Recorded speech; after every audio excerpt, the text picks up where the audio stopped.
I've got the list here. 45p tax cut, gone. Corporation tax cut, gone. 20p tax cut, gone. 2-year energy freeze, gone. Tax-free shopping, gone. Economic credibility, gone. Starmer was in many ways the perfect man in opposition for PMQs to quiz a Prime Minister. I will be calling Sir Kerr Starmer and welcoming him in his first outing to this dispatch box. Keir Starmer.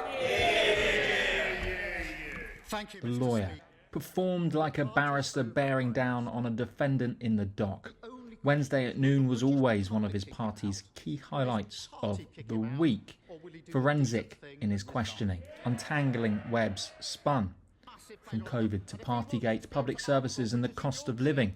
He often came out on top here. Every week from the Prime Minister, whether it's the cost of living crisis, crime running out of control, or the state of the NHS, why is his answer always to tell this British people they've never had it so good? On the other hand, the last Labour leader to swap sides in Commons after a landslide victory was perhaps purpose-built for the PM's dispatch box, the closest thing politics gets to showmanship.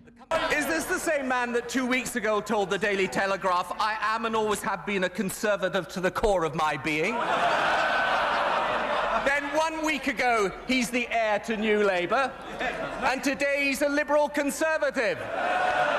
No wonder he's against identity cards. How would Starmer do then? For the first time, having to field the questions, you need some heavy swatter carried with verve to come out unscathed in the Commons bear pit. With a smirk, he seemed to revel in the traditional line to any PMQs the leader opens proceedings with. Mr. Speaker, this morning I had meetings with ministerial colleagues and others discussing how this government will bring about the change the country has decisively voted for. In addition to my duties in this House, I shall have further such meetings today. Today, Sunak seemed more relaxed in opposition, with a self-deprecating joke that garnered sympathetic noises. And I also join with the Prime Minister in his warm words about our Olympic athletes. I've no doubt that after years of training, focus and dedication, they'll bring back many gold medals. Although, to be honest, I'm probably not the first person they want to hear advice from on how to win. But I'm glad in our exchanges. I'm glad, Mr. Speaker.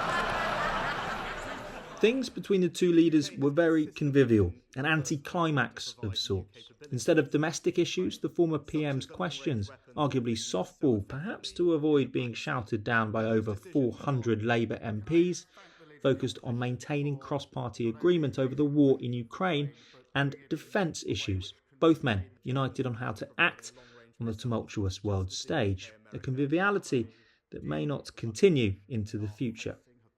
And I was grateful to the Prime Minister for his support as I made those decisions in government. There were only a few groans which came from Tory MPs when Starmer, as he did countless times throughout, put the issues the country faces down to an inheritance of 14 years of Conservative rule.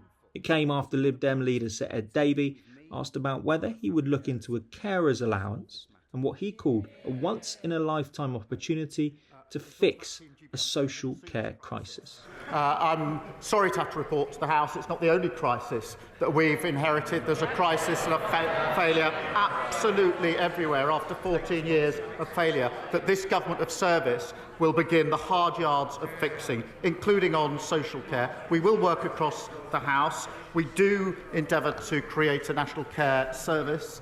That will not be easy, but we can begin the first step. The SNP leader in Westminster, Stephen Flynn, started in usual fashion. Mr Speaker, may I again warmly congratulate the Prime Minister on ending Tory rule. In his campaign to do so, he was, of course...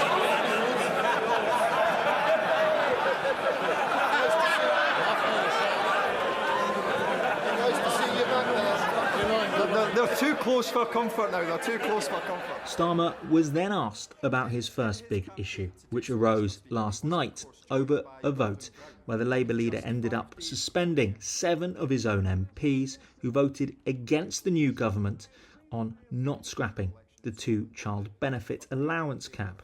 Gordon Brown instructed voters to vote Labour to end child poverty. Yet last night, Labour MPs from Scotland were instructed to retain the two-child cap, which forces children into poverty. So, Prime Minister, what changed? I'm glad he mentioned Gordon Brown, because the last Labour government lifted millions of children out of poverty, something we're very, very proud of. And this government will approach the question with the same vigour.